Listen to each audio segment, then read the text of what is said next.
of one of the themes I want to talk about today. I've got three things I want to talk about. They're intertwined. One is about Madame Curie, and I handed around my bobblehead doll, bought especially for this occasion. But I also want to talk about the unfolding of nuclear physics, the discovery of nuclear physics, a world absolutely unknown in 1896 when Omni Becker discovered radioactivity, discovered uranic rays, as he called them, because he didn't know what they were. He started out to look for X-rays, and his idea was that X-rays had been discovered the year before by Röntgen in 1895. So Becquerel thought, well, maybe they were a phosphorescent effect, so that if you irradiated something known to be phosphorescent, it would give off X-rays. You maybe irradiate it with sunlight and you'd get off X-rays. That was his idea. And so he wrapped a photographic plate in black paper. He put a piece of metal on top of it, shape of a Maltese cross, and then he put a layer of uranium oxide over it. And his idea was, I will expose this to the sunlight. That will make the uranium produce X-rays. The X-rays will penetrate the photographic black paper, and they will make a shadow image because the piece of metal will block some of the X-rays. His idea. Trouble was, he was doing this in Paris in the winter, and it went 3 weeks, and there was no sunshine. And so he finally said, oh, the hell with it, and he, I doubt that he said that. He was like, he would have said it in French. Yes. All right. And, but I don't think he would have said it in French. Yeah. And he developed the plates anyway, and there was an image. There was a shadow image, and if you look, you have to kind of squint your eyes. But this is his original work with his notes in French up there. But if you look down here, you can see there's a kind of outline, faint outline of a Maltese cross. That was his discovery, that there were some kind of rays coming from this uranium that were not produced by the sunlight. He still didn't know what they were. That's why they got called uranic rays. They came out of uranium. Now, that's one of the themes I want to tell you about, is sort of where you go with this new discovery in 1896, because it leads in a way that seems, nowadays, if you look back on it, seems very fast to a nuclear explosion in July of 1945. I mean, there's a direct line of development to it. But it took some work by quite a lot of people, and the ones I'm going to focus on are the Curies. Pierre Curie, Marie Skłodowska-Curie. I had to learn how to pronounce the Polish L with a slash through it. Turns out to be a W. Who knew? The daughter Irène Joliot-Curie and her husband Frédéric Joliot-Curie. These 4 people won, among them, 5 Nobel Prizes. And so that's my other theme, is what do you have to do to win a Nobel Prize? Stay alive. That's a good point, but that isn't enough, because everybody in this room qualifies. I thought you just had to pay somebody to take the test for you. Okay. Well, it didn't work for me, Peter. Me either. So they won 5 Nobel Prizes, 2 in physics and 3 in chemistry. But the really sort of big unfolding development is they're discovering a new world. And this is a world for which I'm going to show you 2 maps. I'm going to show you a map of what I think of as the map of nuclear physics as it existed in 1898, when Marie Curie begins to investigate radioactivity. And so that's this one. This is everything everybody knew about nuclei. They didn't even know there was such a thing as a nucleus. That was not, in fact, discovered until 1911 by Ernest Rutherford.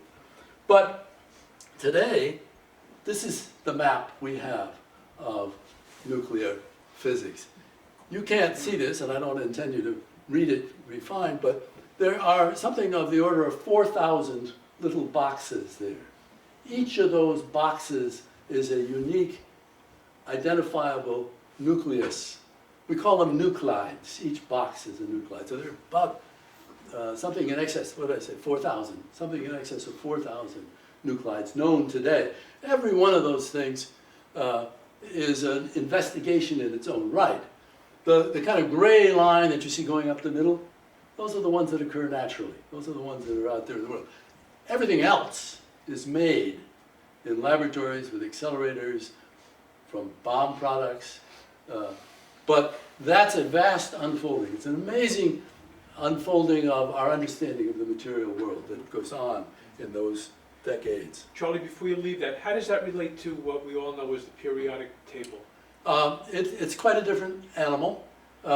What's being plotted here, it's a graph, is proton number upwards, or atomic number upwards. So each row is an atomic element that would be in your periodic table. But it isn't showing you the chemical relationships that the periodic table shows you. And the horizontal axis is neutron. So each box is a unique combination of protons and neutrons. Okay, now, One more question. What's Sure. an example of a familiar one of those to us? how about hydrogen? Right down here, one little gray box, all by itself, one proton, no neutrons. Way over here, we have 92 protons, we have 146 neutrons. That's uranium-238. That's our natural uranium. Here a little bit over is the same thing. If you're all together in the same row and you just have different amounts of neutrons, you're isotopes. Yep. You're one kind of chemical. And so here a little 2 steps over is uranium-235, which is what you make bombs out of, and good nuclear reactors. So Charlie, there's 3 different scales there, right? And essentially, the rightmost lines are really on top of the... This chart, well, too bad. I really blew it. I'm sorry about that.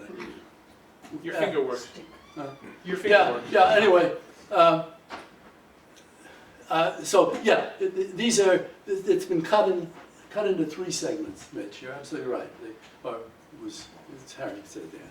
Yeah, and I've circled up there in red for later reference where the daughter and son-in-law of Marie Curie got their Nobel Prize. They got their Nobel Prize for making one of those little boxes, being the first to make. And that's a very important feature of getting a Nobel Prize, being first. If Becquerel had been 3 days later getting news of his picture to the Academy of Sciences, he would not have been the discoverer of uranium, because somebody in Germany 3 days later published that he was seeing rays from uranium. So being first is important. Another thing that helps, of course, if you want to get a Nobel Prize, is if you work with somebody who has got a Nobel Prize. And we'll see how that plays out for Marie Curie. And here she is in her laboratory about 1898.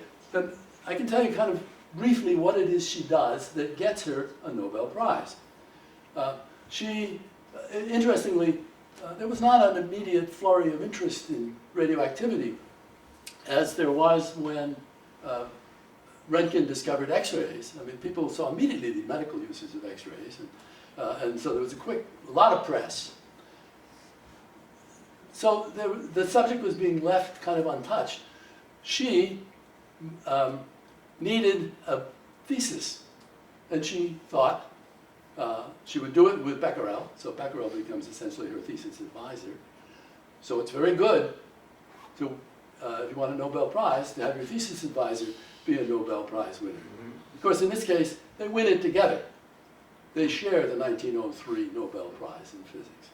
But the other thing that's important is being first, being in the right place, at the right time, and you got to have a certain kind of obsessive behavior. It really helps a lot. And she had it in spades.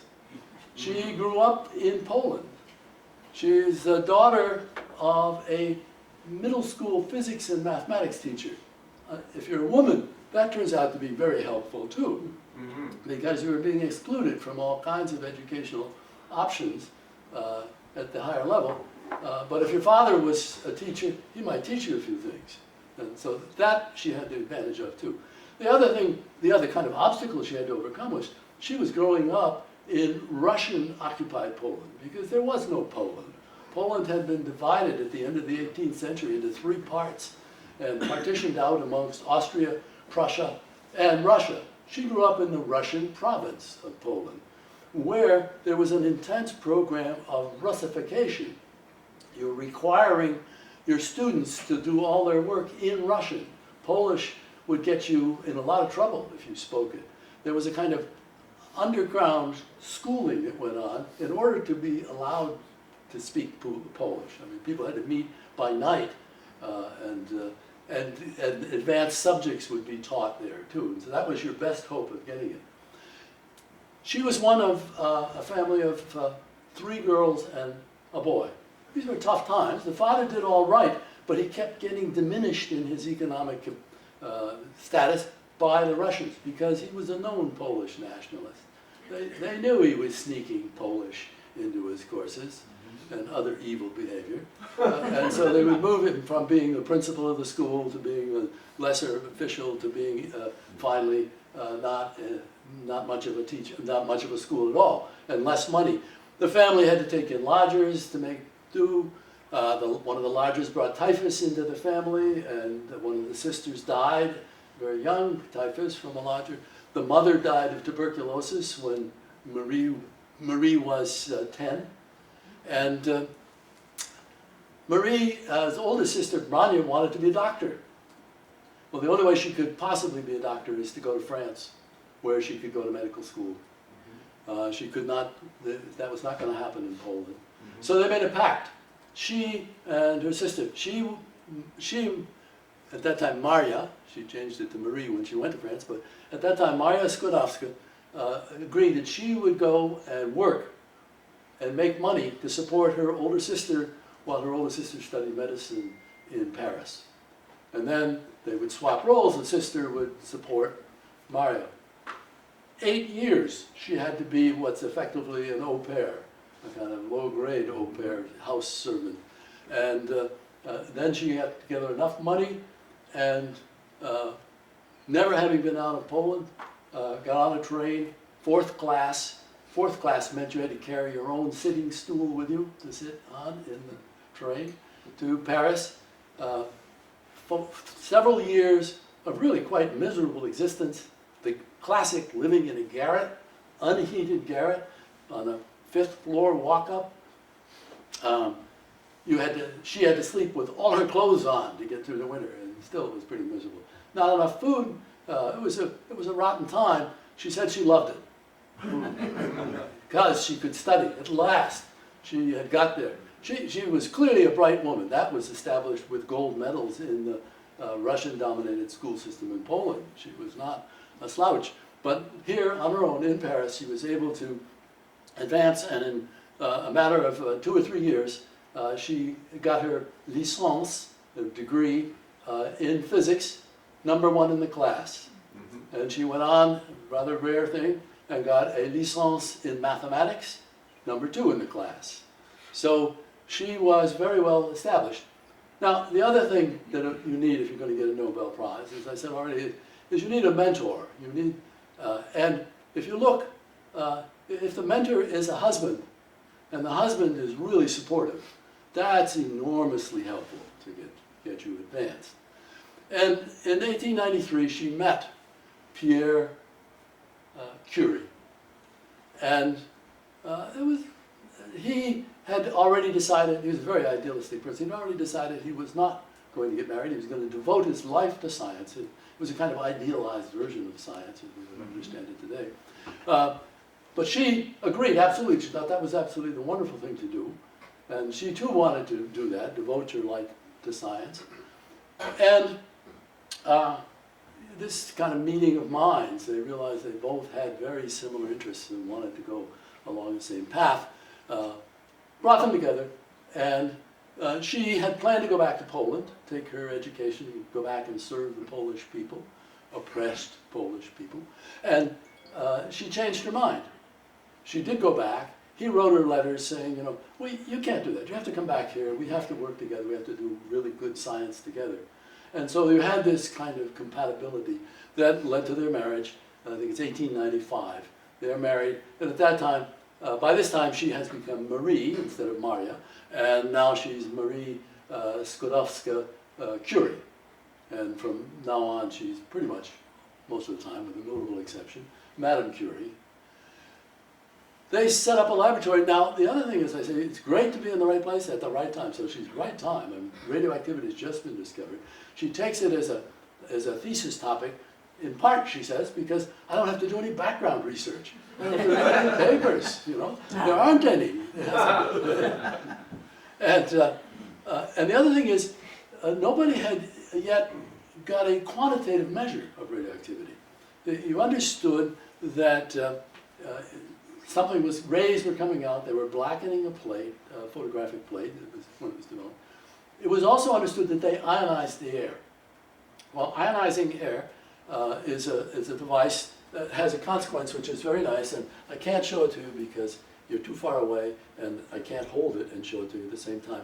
But the key device was something called an electroscope. And in fact, you had a piece of metal, you had a little piece of foil that hung there. If you put an electric charge on this, the foil would be repelled by its own charge from the same charge that's on the metal, and it would fly out. But if you put this in the presence of radioactivity, you'd watch, and the foil would slowly close down, drop down, because you were ionizing the air, and that was allowing the charge that was on this thing to leak off as a current. Now that's a very crude and easy thing to show, but she had right place, right time. She had the right husband.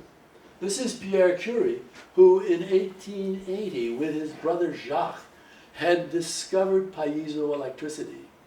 Now, piezoelectricity we use all the time. You use it in fire starters, you use it on your gas stove. It's what goes click, click when you're trying to get a flame.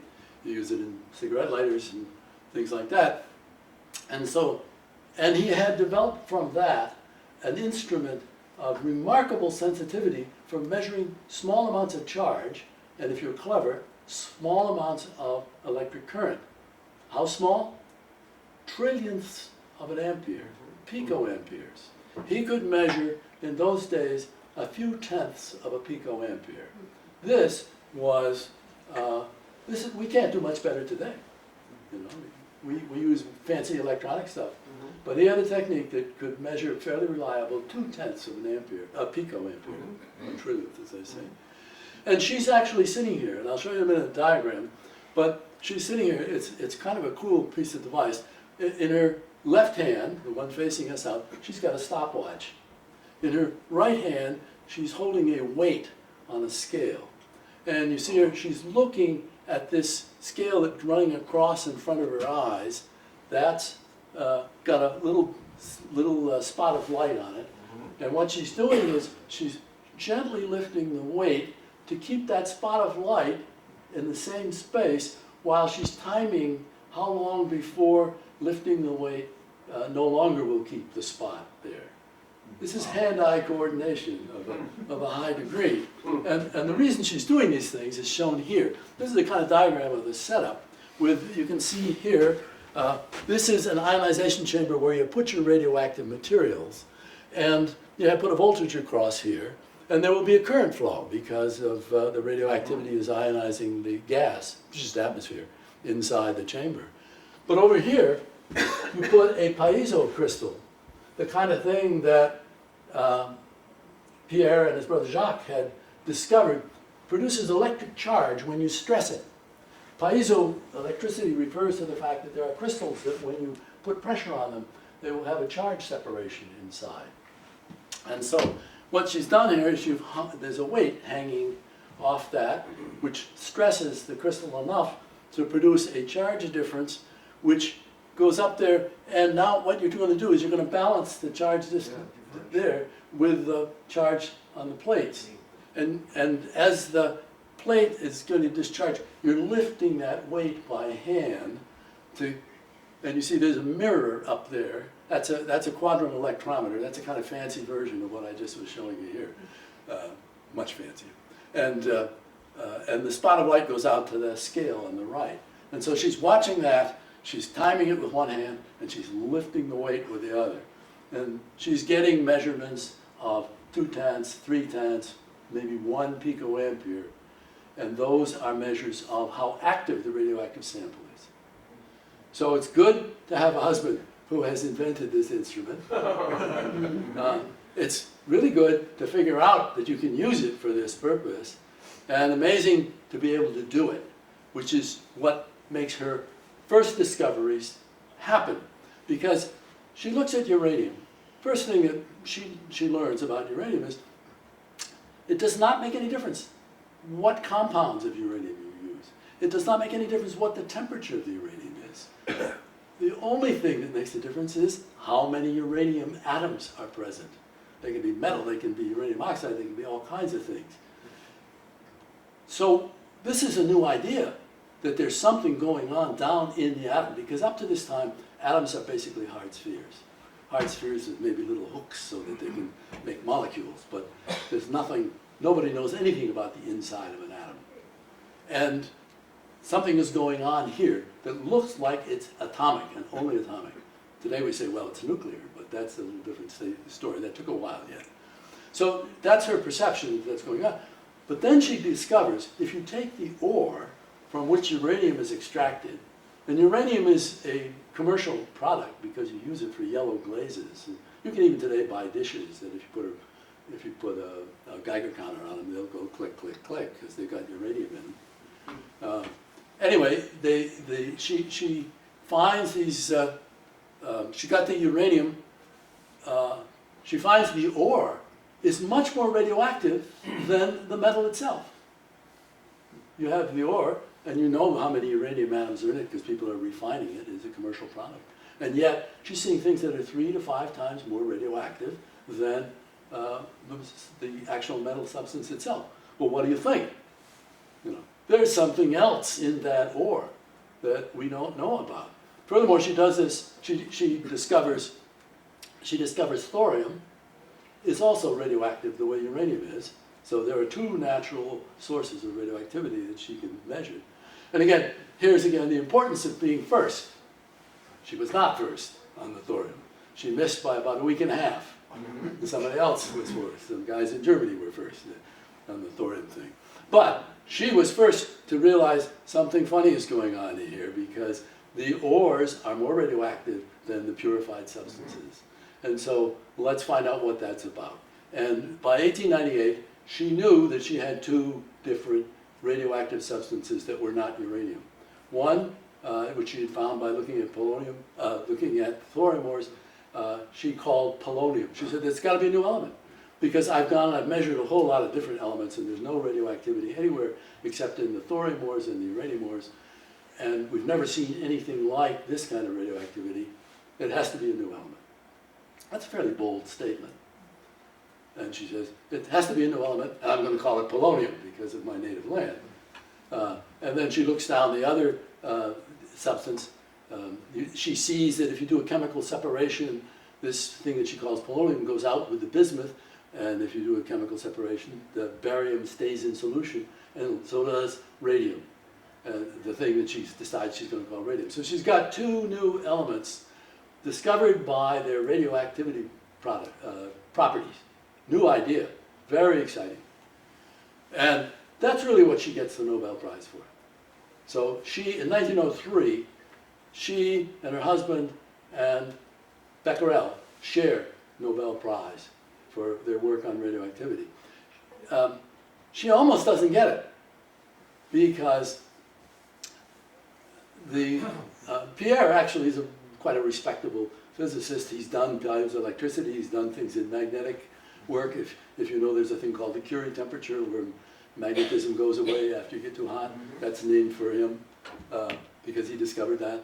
And but you know, there's a kind of confidentiality that surrounds the Nobel Prize awards, and it seems it's not it's not that unbreachable, because the word comes out to Pierre.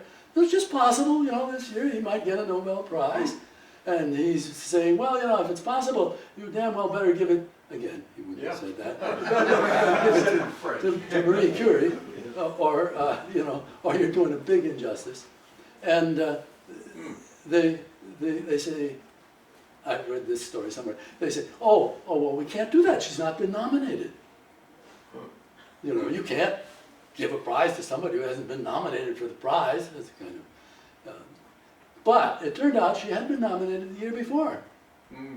And so some guy on the Nobel Committee, we can now go back and look at the correspondence. We can see that some guy on the Nobel Committee said, wow, we can fix this, you know, somehow or other. He made the 1902 nomination become the 1903 nomination, and they awarded the Nobel Prize in physics. It was not awarded actually for the discovery of polonium and radium. It was awarded for their work on discovering the properties of radioactivity. It was much more general. And the reason was that there were chemists on the Nobel Committee, and they said, no, we don't want you to give it to her for polonium and radium, because we think we're going to give her a chemistry Nobel Prize for polonium and radium. Which they did in 1911. So that is how she becomes the only woman to ever receive 2 Nobel Prizes, the only person to ever receive 2 Nobel Prizes in 2 different sciences. It gets to be a little like baseball statistics. You know? Wow. Didn't Linus Pauling get 2 in Peace Prize in chemistry, So they're different. not sciences. Oh. Gotcha. And, yeah, Harry. So she was the 3rd member of a team? Well, Becquerel's really not in the team. Becquerel's getting it because of his initial discovery and work. He is a supervisor. Her PhD thesis is signed by him, but he's not. It's really. But he was part of the 3 people who got. Yes, the Nobel yes, Prize. yes. They should. Here's another lemma on how to get a Nobel Prize. Don't be the 4th person. Because I have a friend That is who correct was the also. 4th person and didn't get the Nobel Prize because of that. Well, You can't give it to 4 people. that's their rule. Why not? That is. Because that's their rule in the Nobel Yeah. Prize. So when Barry Barish got it for LIGO, it was because he was fortunate that Ron Drever had died the year before, because otherwise it sure as hell would have gone to Ron. Don't die. Yeah, that's another way of doing it. Anyway, this is, I thought, just a picture of the device we were talking about. Up above, uncovered, you can see the lamina, the quartz lamina, which is this thing, and you can see there's a weight hanging on it down there. And that's what's producing the current that goes through that blurry channel and balances the current coming from the radioactivity. But this is the laboratory that they actually had in the days. And it was god-awful. I mean, it was just a terrible place. A visiting German scientist was shocked. He said, you know, we don't do science like this in Germany. He said, this thing reminds me of a cross between a horse stable and a potato cellar. And, you know, and that's really a kindness. I mean, it was a terrible place. And of course, I don't know, you can see there's a kind of shiny cylinder in there, and that's again the device that she's using for measuring, making her precise measurements. But they were sort of wheedling out of odds and ends of the French system places to work and support for their stuff. And it was never, well, it got to be better after they got Nobel Prizes. After the first Nobel Prize, Pierre was made a professor of the Sorbonne. And now he should get a laboratory. But there was no hurry, apparently, about giving him a laboratory. And he was offered some other medal and honor, and he said, no, look, I don't want a medal and honor, I want a laboratory. Yeah.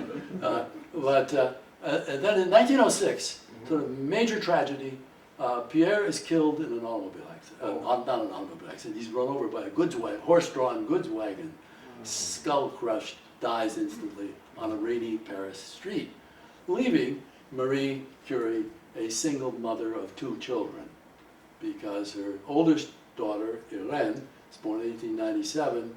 Her youngest daughter, Eve, is born in 1903. Just a kind of pleasant anecdote. In 1903, she finally submits her work for her thesis. This is a couple months before she gets the Nobel Prize. She's just been too busy to submit for a thesis. And then they have a party afterwards.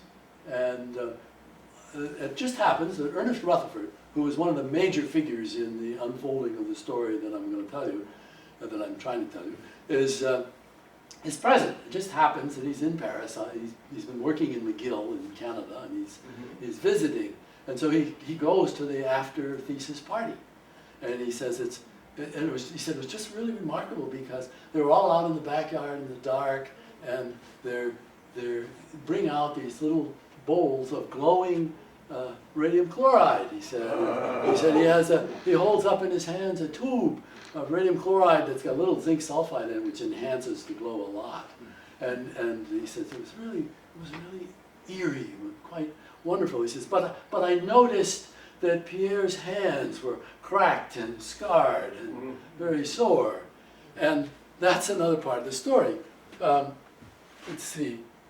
Here, just in passing, before we get there, I show you, these are like two little squares from that chart. I was showing you the map before. Now they're getting big enough so you can see them.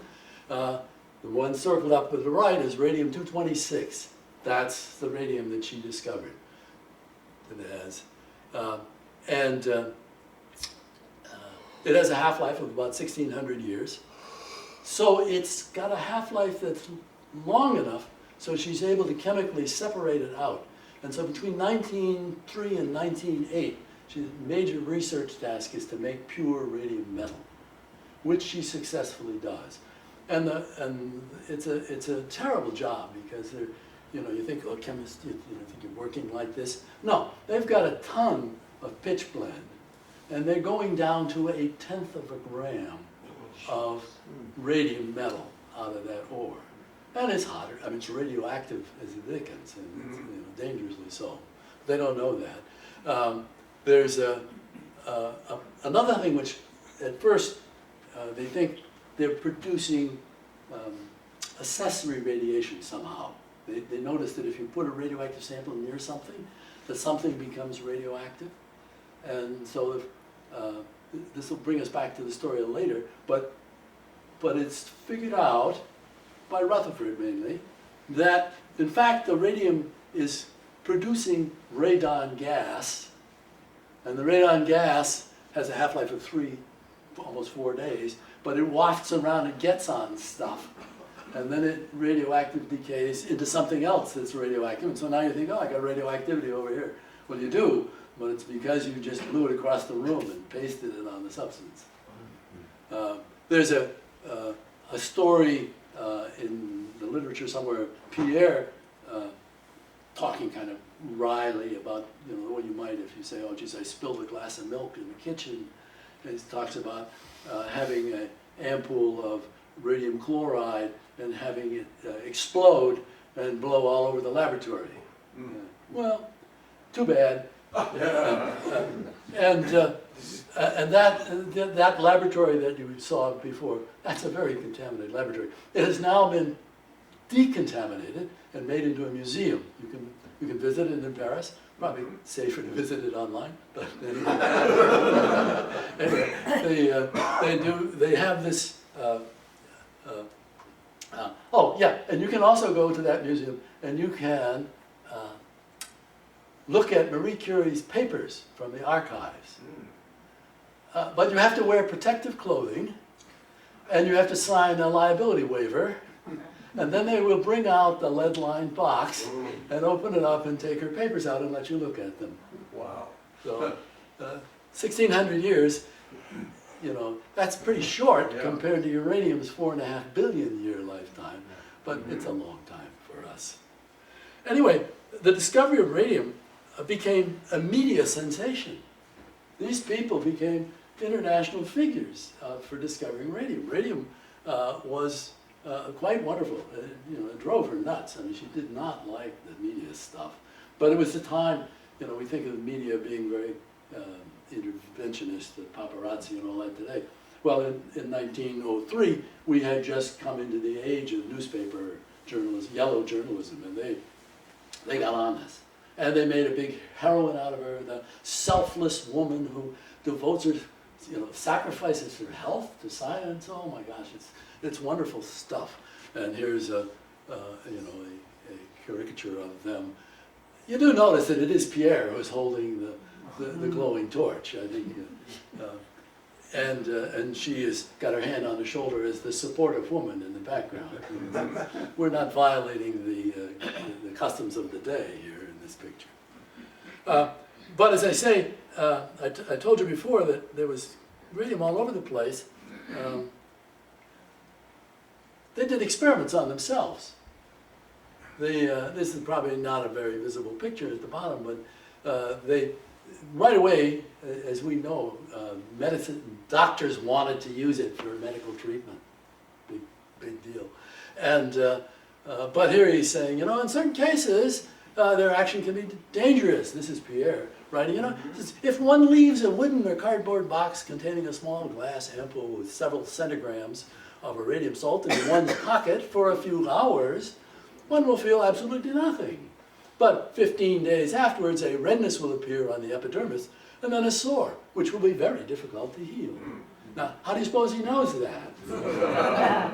and the same thing goes on. He's describing that hands have a trend to become scaly, and the extremities of the fingers which held the tubes or capsules containing very radioactive products become hard and sometimes very painful. And inflammation of the extremities lasted 15 days and finished when the skin dropped off, but the painful sensation didn't disappear for 2 months. Wow. So these are people who are doing this. And yet, the stuff has made a media splash, and it is being marketed in all kinds of ways. And the one I thought would appeal most to this group is the Vita-radium suppository, for restoring sex power. Vita-radium suppositories for rectal use by men are tone restorers of sex and energizers for the entire nervous, glandular, and circulatory systems. Did they work? Worked for me. I never tried that. You could probably do a job. But, we know the famous story of the radium dial painters in New York City who would lick their brushes and then use the radium solution. There were terrible consequences. And let us be a lesson to us. And so this is her laboratory around 1908. She is now... When I was a kid, I had a watch with...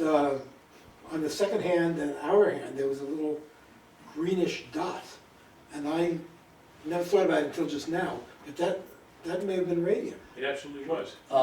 It might have been tritium. Yeah, people use tritium after. Depends upon the watch, but it was transitioning at that time. Yeah, I had a watch when I was in college that jammed the Geiger-Muller counter in the chemistry class when the guy says, "I got a watch." I brought the watch over and it goes silent. Count rate is beyond what it can handle. Yeah, I can show you this. No. Anyway, this is her laboratory. It's, again, the apparatus, after a while you look at the pictures, it begins to be familiar. The MC in the lower right-hand corner says that I lifted this picture out of the Museum Curie in Paris, off the site that they have. It's a good place to go and look. Now, 1906, she loses her husband. Pierre is killed in this accident. 1910, 8, 9, and 10, she drifts into a major scandal because she has a liaison with a physicist who was a former student of Paul Langevin. And Paul Langevin is a married man with 4 children. And the press finally picked this up. And all of a sudden she goes from being the heroine of science to being a foreigner. He must have been using those suppositories. You think? Have they worked out well for you, John? And so suddenly she's in the newspapers as this foreign homebreaker to the point where there are mobs throwing rocks at her house in the suburbs of Paris. And this is a little stressful. And she, in fact, there are people who, at sort of almost the peak of this media crisis over her affair with Langevin, she's given her second Nobel Prize, in 1911. And there are people saying, oh, you can't accept it. I mean, you're sullying the name of womanhood and blah, blah, and so on and so on. And basically, I think, she doesn't really say what she ought to have said, but she says, I will go through with this, and goes on to accept her Nobel Prize. I also skipped over the fact that after Pierre dies in this accident, she is appointed to his position at the Sorbonne and becomes the first woman professor at the Sorbonne. And so that's that's a milestone. But this kind of milestone is happening slowly all over Europe. And another case in a minute. But she, in 1911, she takes this award, and she is saying, I'm going to use this money to build the laboratory that Pierre Curie wanted. And she also gets more money out of the government. And they do build the laboratory, and it is the Institut du Radium, the Radium Institute in Paris. It's there, you can walk by it. It is where the museum is now, but there's still a Radium Institute. And it becomes a major focus of the development of nuclear physics over the next decade, 2 decades, 3 decades. So that, but it's only finished and ready to occupy in the summer of 1914. This is not a good time to move in to, because World War I starts that August.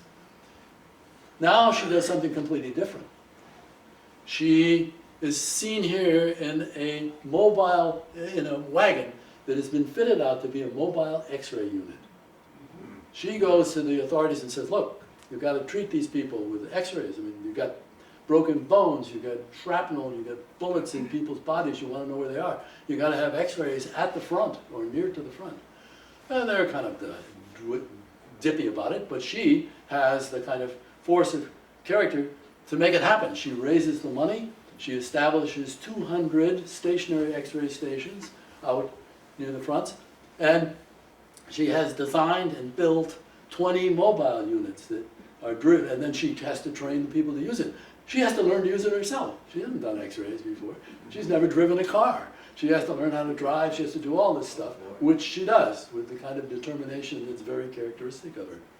And this wagon got to be known, these wagons got to be known as little Curies.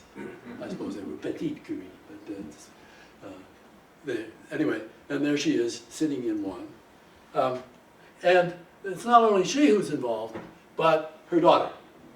This is Irene, 1915. Irene is now 17. You might think it's a little young to be driving around, but there they are, I guess, trying to look medical in their white outfits. But they're standing by X-ray apparatus. And she has Irene with her for 1 year as a kind of trainee. And then she says, oh, you're 18 now. Take one of these and get out there and do this too. And so both Curies are out driving near the front. They're in dangerous places, bringing X-ray units to the wounded. This is probably where they get their worst dose of radiation. Because, again, they're not very well shielded from the X-rays. After a while, they've had enough radiation from all kinds of sources. You don't know what got them. What you know is that in 1934, at 67, so she's almost 67, 66, 67, Marie Curie dies of aplastic anemia, a very rapid decay, almost surely brought on by long exposures to radioactivity. But they have launched, she has launched the work that unfolds our first understanding of radioactivity. For a long time, people thought radioactivity maybe didn't even conserve energy. That because uranium just kept on ticking. You know, it didn't go away, it didn't go away, it didn't go away. Same with the radium. You look at radium in the morning at the laboratory, and you look at it in the evening, and the same amount of radioactivity is coming out of it. You look at it 3 weeks later, to within the accuracy of your instruments, same amount of radioactivity. And so it was a difficult thing to unfold, that's not what was happening. And Rutherford played a major role in understanding that the uranium, which is up there where it says 4.5 times 10 to the 9 years, so these are labeled by their half-lives. It emits an alpha particle, a thing which is identified by Rutherford as a helium nucleus. So out of it are coming 2 protons and 2 neutrons. So the mass is changing by 4 units. The atomic number is changing by 2 units. And so you can see it going diagonally down the table. The neutron number runs along this axis, and the atomic number runs along that axis. So it jumps over protactinium to thorium, and then it beta decays. Electrons come out, and what's happening is that neutrons inside are turning into protons and emitting an electron. And it happens twice, and you're back to uranium. Only now you're back to uranium-236, something nobody had ever seen before or realized. And then it alpha decays, and it alpha decays down twice, and you end up at radium at 1600 years. And then 3.8 days, that's radon. And then 3.05 minutes, and then blah, blah, blah. A lot of things are happening, and it's a lot of work to figure this out, but you end up at lead. You know, you end up down here at lead-206, an isotope of lead, lead with 82 protons, which is what makes it lead, plus 204, what did I say? Well, the right number of neutrons. What's the element below lead there, T? Thallium. Thallium. Made only in this chain. All right, I move on. I want to make a point here by showing you this slide. This is there were a set of conferences called the Solheim conferences, and they were heavy hitter conferences for physics. And indeed, this is, I'm not going to go through all the, I actually know, I can identify quite a few of the people in here. At least half of them won or were going to win Nobel Prizes. But I want you to see that down here is Marie Curie. This is 1933. This is a very major event because a lot of things are now understood about nuclear physics that weren't understood even a year or 2 years before. But I want you to see that sitting among all these major figures is Marie Curie, but so is Irene. Behind her, diagonally up, is Frédéric. Over here is Lise Meitner, about whom I'll say a few words at the end.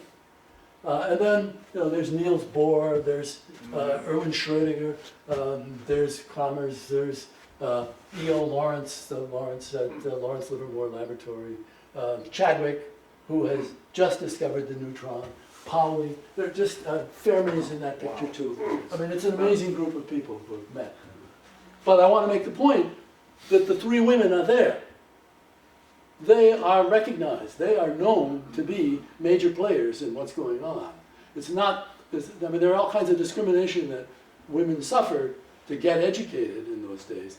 But once they were producing good work, that good work was definitely recognized, and they were seen as, you know, major figures in their time. And I think that's good to keep in mind.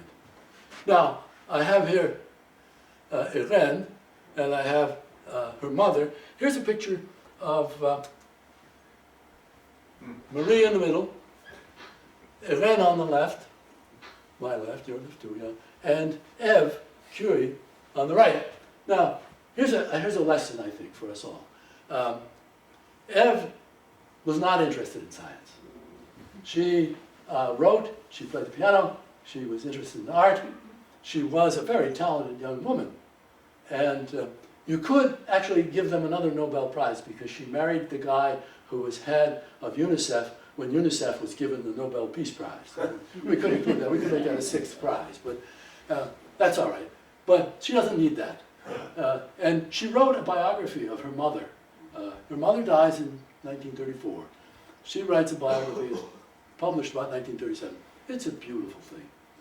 I mean, it's written by someone who has a kind of fine literary style, and it gives you a real feeling for what it must have been like, for example, to grow up in Poland under the Russian oppression. I think it's a wonderful book. But the point I want to make here is, so Marie Curie dies at age 66, 67, something around there, aplastic anemia. Irene dies in 1956, so she's about 59 years old, of leukemia, clearly brought on by radiation. Eve dies at 102 in New York City. What do you conclude from that? Should have moved to New York sooner. Right. All right. So now a few words about Frédéric and Irene Joliot-Curie. Now we're talking about Nobel Prizes, and what's good? It's really good if you have a mentor who's won a Nobel Prize. It's probably even better if she's your mother, and if she has a big laboratory where you can go and do work, because certainly Irene is a devoted scientist, a capable scientist, and it doesn't hurt to have a very smart husband who is Frédéric Joliot. And you got to watch out, because these people will try and shift, say, oh, it was a man who got her the Nobel Prize, or you could say, oh, it was she who got him a Nobel Prize. He was accused by many people of a marriage of convenience. He'd married the boss's daughter, in effect.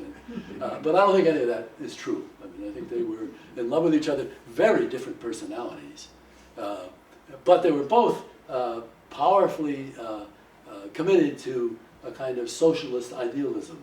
Frédéric was an important leader of the resistance during World War II. He was clearly a member of the Communist Party, and he became a member at a time when the Communist Party was the only effective resistance to the fascism in France, and he never gave that up. And indeed, later on, he was kind of purged from government jobs because of it. But they were very much committed to research. And she's sitting here, and she's got something in her hands that isn't a lot different than what her mother had in her hands. It looks to me like a stopwatch in the left hand, and she's fiddling with something in the right hand. Peter. John, I meant to ask you before, and I forgot. When you showed the schematic of the original tool, Yeah. there was nothing about time in it. How does time work in what they're trying to do? I just can't wrap my head around that. Right. Well, okay. So you're seeing a kind of charging or discharging curve of the parallel plate capacitor that's the ionization chamber, and as long as it saturates, so it's charging really. So you're looking at the bottom part of the charging, and that's just the amount of charge that's moving over, and you're doing the stopwatch to see how long it takes that charge to move over there. Yep. And you divide the charge by the current, by the time you get the current. Right, to get the time across. So, Okay. Maybe I don't understand. That's all right. All right. So there's something in there. all right. It's above my pay grade. All right. Anyway, again, important if you want to get a Nobel Prize, it's important to be first. And it helps to be first if you've got a good instrument. And we saw that worked for Marie Curie. It's now 30 years later. And we're coming into the beginning of the 30s, and there's about to be a major revolution in nuclear physics. 1911, sometime before, Rutherford established that there was this very compact, rather small, containing most of the mass center of an atom with a cloud of electrons around it. That's your nuclear model, 1911. But nobody understood anything about that compact mass. And there are arguments about, well, why are the mass number an integer multiple of the masses of the protons, but the charge is different? Well, said Rutherford, maybe there are electrons in there that cancel off some of the positive charge. Anyway, there were a lot of uncertainty about that. Now, as the 1930s start, 1932 is the big year. 1932, we discover the neutron. There had been no such entity. Rutherford suspected there must be such a thing. Chadwick worked in Rutherford's laboratory. There was suddenly viewed bubble chamber evidence, so I wanted to show you the kind of one of the instruments that exists in 1932. 30 that didn't exist in 1900. And this is a chamber in which you can have a supersaturated vapor. That is to say, you've got a vapor that is ready to condense out, but it hasn't had anything that kind of jogged it to do so. So you actually change the pressure, you release the pressure, which ought to make it condense. And then when that happens, any charged particle passing through the vapor provides a set of nucleations. The ions that it makes provide a set of nucleations, and you get condensation out on the track. So this is a cloud chamber. And there are actually two tracks in here. One is this big thing, going like that, but keep your eye also on this guy, who's curving. There's a kind of thin track there. By this time, people understood that thin track is an electron of some kind going through the thing. And the reason it's curving is because you've got a magnetic field on it. And electrons will curve in a magnetic field. This thing is a proton, because it's kind of heavy and slow, and it's going to make a lot of ions as it goes. And the reason it's a proton, and this is not obvious, is because the inside of the chamber has been coated with paraffin, probably, or the outside has been coated with paraffin. And a neutron has come out of some nuclear reaction and produced and hit a proton. Now, a neutron and a proton turn out to be about the same mass, so it's kind of like playing pool. If you've got a proton sitting still and a neutron hits it, the neutron stops and the proton goes on. You want the proton because it will ionize. The neutron, being neutral, won't ionize, and you won't leave a visible track. So you're seeing this thing. You have to know what's going on in order to believe that that's produced by a neutron, but there it is. And this, maybe a little out of order from what I want to say, is evidence that the Curies looked at. The Curies saw this. They missed the boat. They saw this and they said, oh, it must be that there's a very high energy gamma ray has hit this proton and knocked the proton forward. You can go back and calculate, yeah, that could be, but it'll have to be a 50 million electron volt gamma ray, photon. No. I mean, Rutherford looked at that and said, oh, Jesus, they're looking at the neutron and they don't even know it. And within 2 weeks, Chadwick had found the neutron from exactly this kind of data. And so Chadwick gets the Nobel Prize for discovering the neutron. You've got to see it as well as be there first. You've got to know what you're looking at. The electron is another story, because suddenly around 1930, we realized that there are two kinds of electrons. There are positively charged electrons and negatively charged electrons. And everybody's been looking at them for a while. I mean, these devices will show you that. The trouble is, you can never be sure when you look at this kind of device whether the particle was positive and going that way or negative and going that way. And so they always thought, oh, it's negative and going that way. Nobody ever thought positive until Carl Anderson at Caltech said, oh, well, we'll just put a piece of metal in here, and then we'll see if it slows it down, it'll curve more on the side that it's been slowed down. Then we'll know which direction it was going. And, oh, it's positive. It's a positive electron. It's antimatter. It's what Dirac was predicting. It's the first time anybody's seen antimatter. It's an anti-electron. It does all the things that it ought to. It will combine with an electron and produce two photons. The energies are all just right. Frederick and Irene Curie were looking at this many times and did not see it. They missed that one.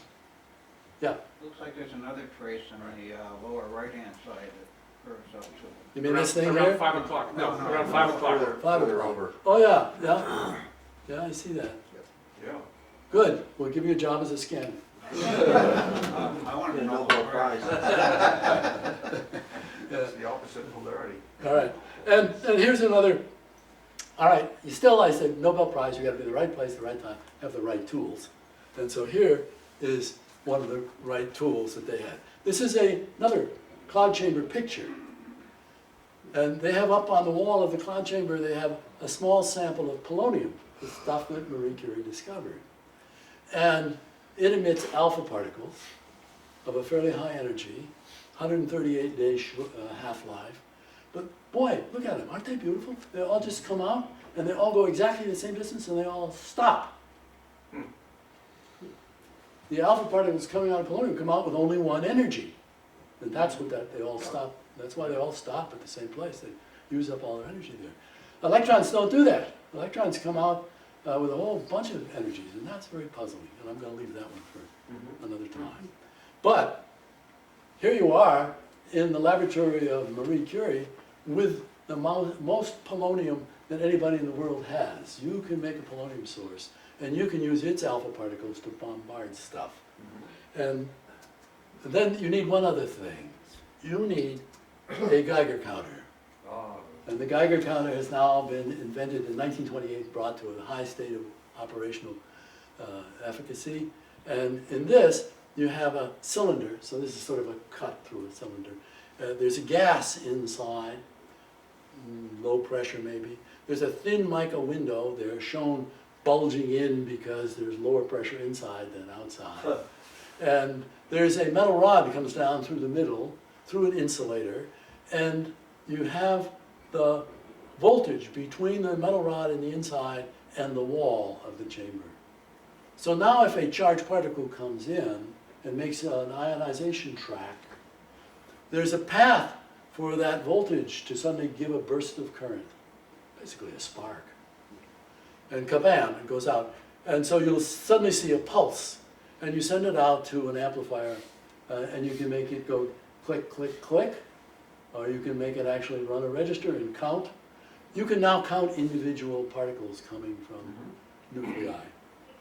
And that device, plus the cloud chamber, was now what they had, Irene and Frederick had. They put it together in a device which I won't go on to in any detail here, just show you this. But here's Pierre Curie's notes. Now, this I have to tell you in some detail about.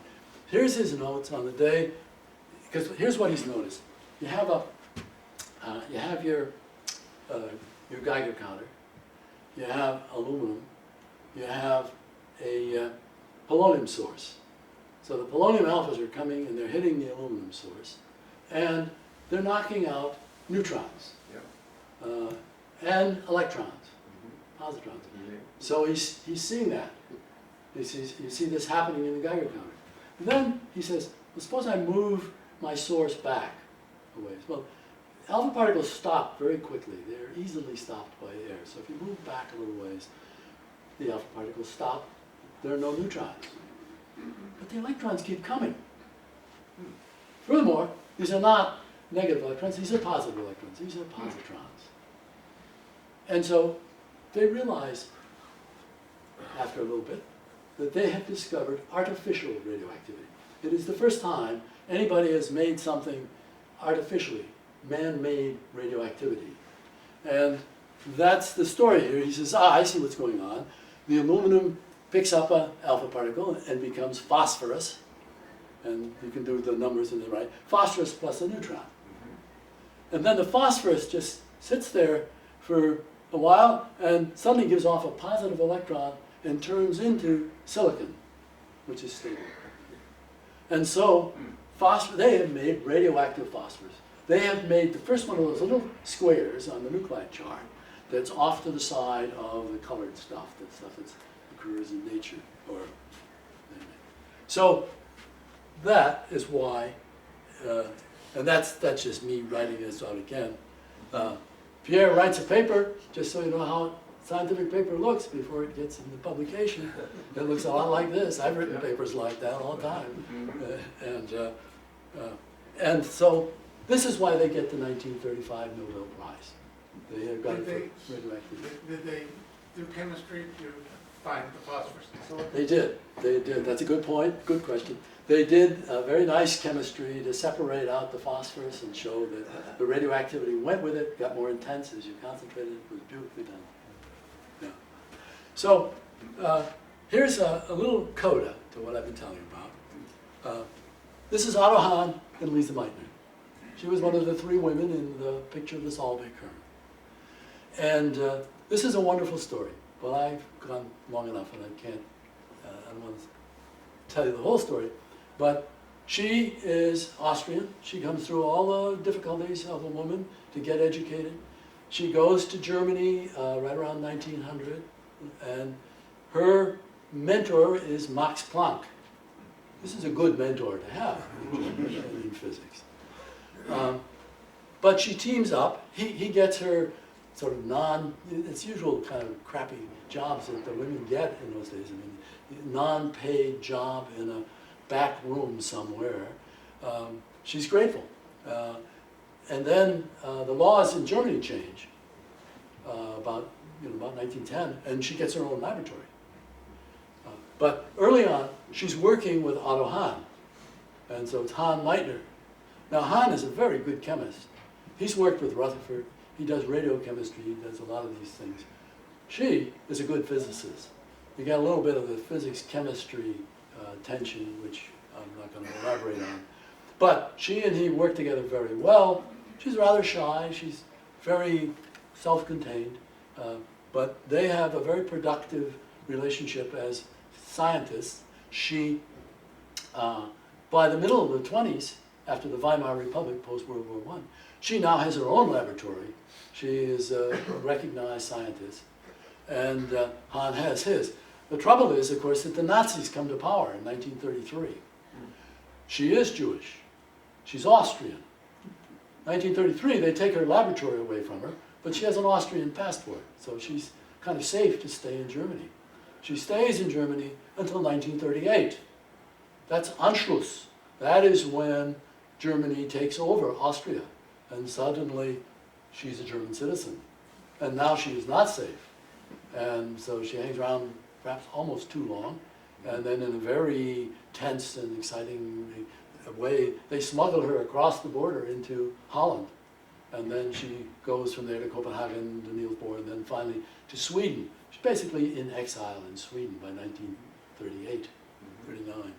In the meantime, the Curies have again missed a big one, because it is observed that when you bombard beryllium, it's observed that when you bombard uranium with neutrons, you get some strange chemicals showing up.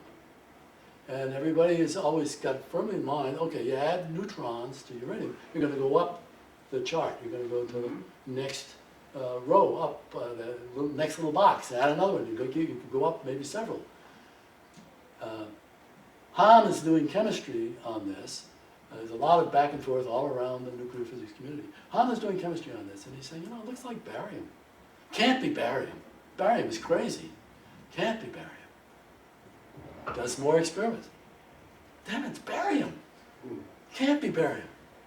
More experiments. Finally, he says around December 1938, he says, I'm a good chemist. This is barium. I'm seeing barium in here. What's the story? By this time, Meitner has had to leave.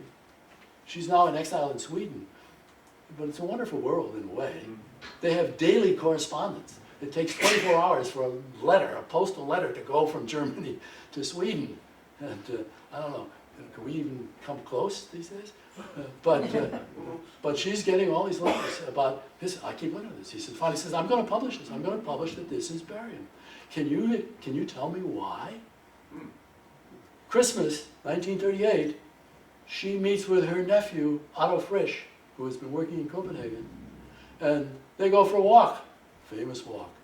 They go for a walk in the snow. He's doing skis, and she's saying, "Oh, you do your skis. I can walk as fast as you can ski," and she's right. But they sit down on a log, and she tells him about this letter that she's gotten the very day before, in which Hahn say it's barium, and she's saying, "How can it be barium?" And then she realizes, because she actually knows all the numbers. She knows sort of all the values to make E equal MC squared work out. And she sits on a log, and they say, this is what's happening.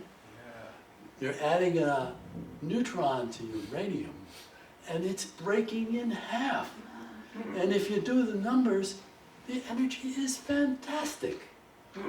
We are used to things in atomic physics of 2 electron volts, 3 electron volts. We are used to things in nuclear physics in those days of 1 million electron volts, 8 million even. This is 200 million electron volts is coming out of that fission. And that's the story, you know.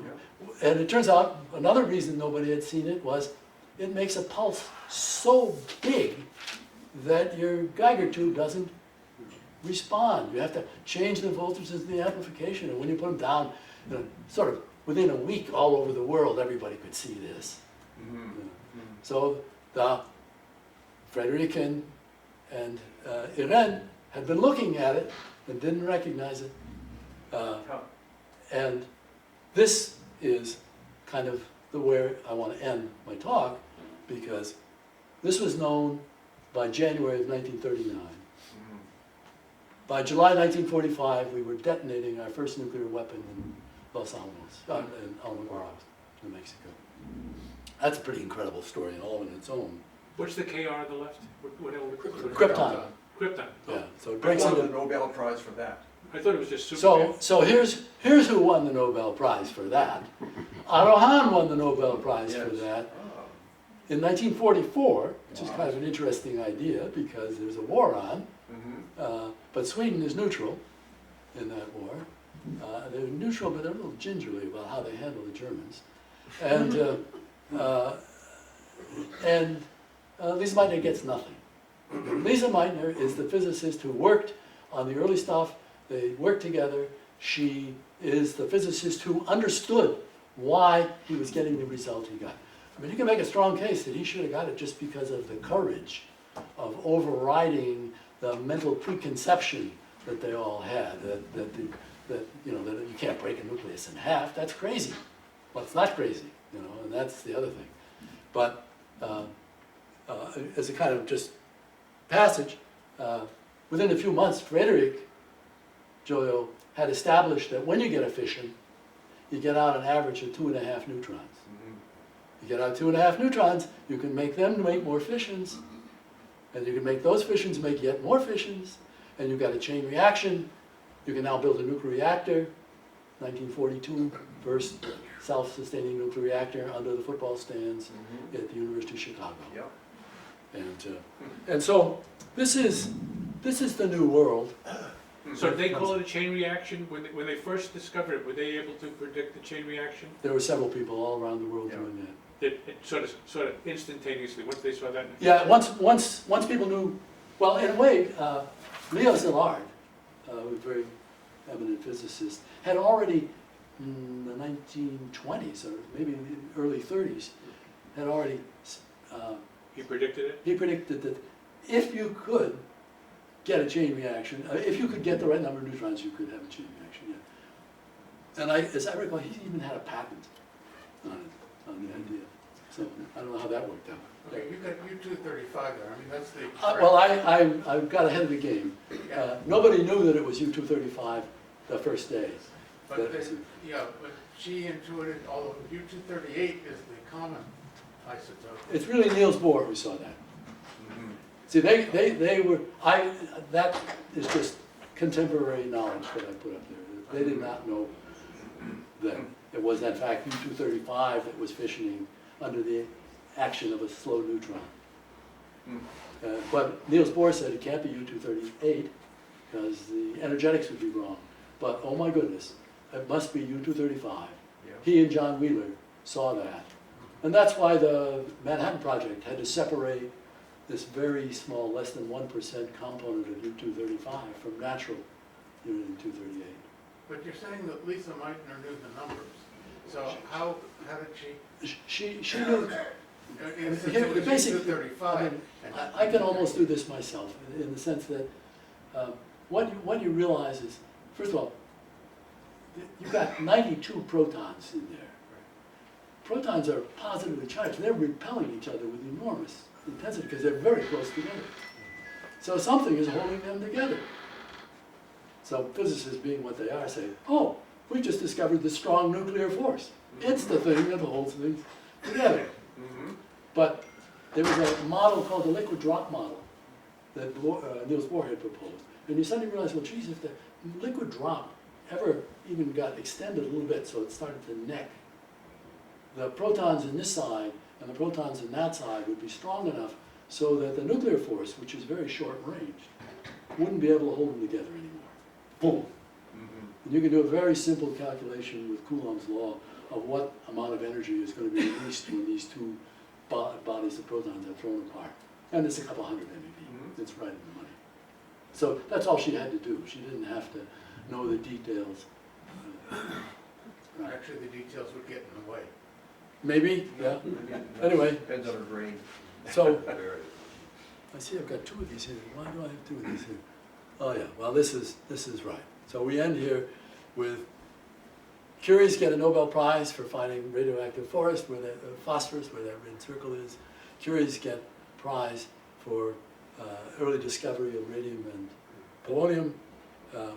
But the real big story is that today we have this entire map of the whole known possibilities of nuclines. It turns out if you go too far up, you'll have too many protons, and the thing will come apart. If you go the other side, you'll have too many neutrons, and the thing will come apart. You are limited to this kind of linear structure of 8,000. But I've gone now beyond my story and my time. So Well, thank you very much.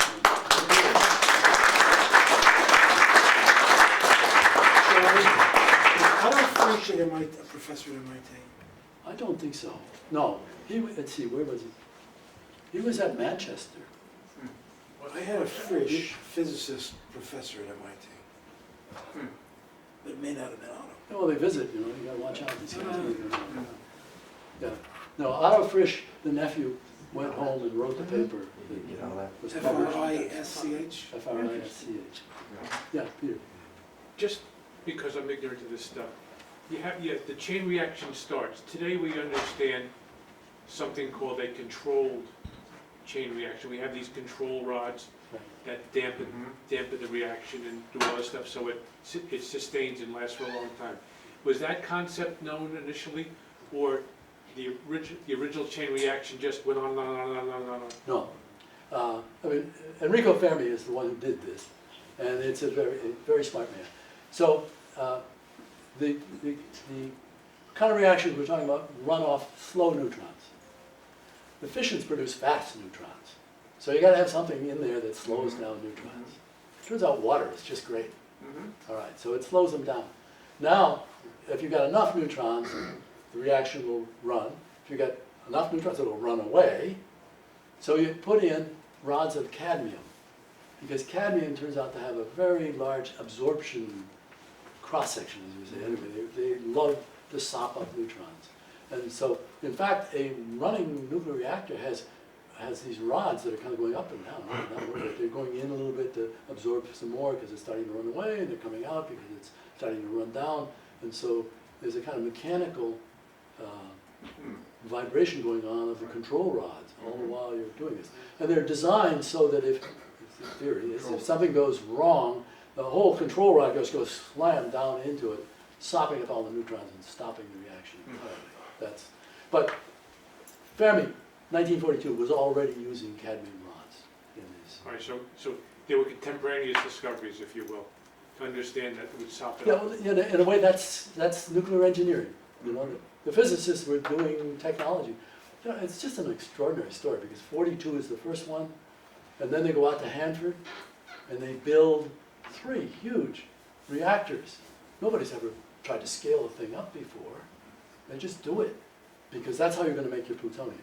You need the the plutonium turns out to be a reaction product in these nuclear reactors. See, to me, the surprising thing, again, being ignorant, is that when they made the first reactors, why didn't one of them blow up? Because somebody, misplaced the decimal point or rounded wrong or something. So, I mean, they're doing this in, there's some description. You ought to go read Richard Rhodes' book, The Making of the Atomic Bomb. I mean, it's a wonderful book. And he's got the physics right, but he's an English major or something, and he writes well, but he's got the story. And so. During that, this comes from Richard Rhodes' book. I mean, they were using rods, I thought they were graphite, but. Well, They were that was using- the moderator. They were not using water. Okay. They were using blocks of very pure carbon. And that's another story about getting. But they had Geiger counters running. Yeah. This is to Peter's question. Yeah, They had Geiger counters running, I mean, you could probably go finish this, but, and if the clicking started too fast, they shoved them, they shoved the absorbers in some more Right. to slow it down until they until they achieved some kind of sustained chain reaction. well, I don't know that they even went to sustained in those first things. They waited until it was doubling, and then it doubled again, and then it doubled again, and then they thought, well, maybe it's time to stop this. Yeah. Oh, I just wanted to comment on this question of, you know, they were lucky they didn't have a reactor blow up. So supposedly Richard Feynman discovered Yeah. that That was in Feynman's book. the uranium separation, that there was some place in the piping where there was possibly enough U-235 collecting to be a critical mass, and alerted people about that. Yeah. Close. That was in the second biography. I Not you remember, must be joking, Dr. Feynman. I remember a story, but I don't remember the story. I remember reading it. But you can't always take what Feynman says at face Well, value. I mean, that story, in that story, he said I had to do this, I didn't know what I was doing, so I pointed at it and I said, well, what about right here? You know, and it turned out that by pure luck, he had hit something where there was a problem. So he said. Yeah, I agree with you. Could you teach a course on how to get a Nobel Prize? Or maybe this is the I first feel like I class. should win one This first. is the first class of the course.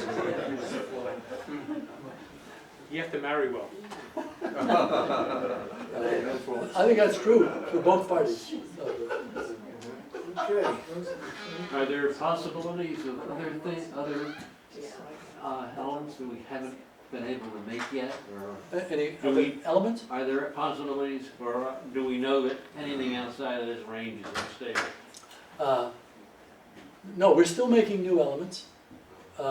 They get harder and harder to make. We're up around Z equals 118. I mean, uranium is 92, so we've made 20. There is an element, curium, named for her.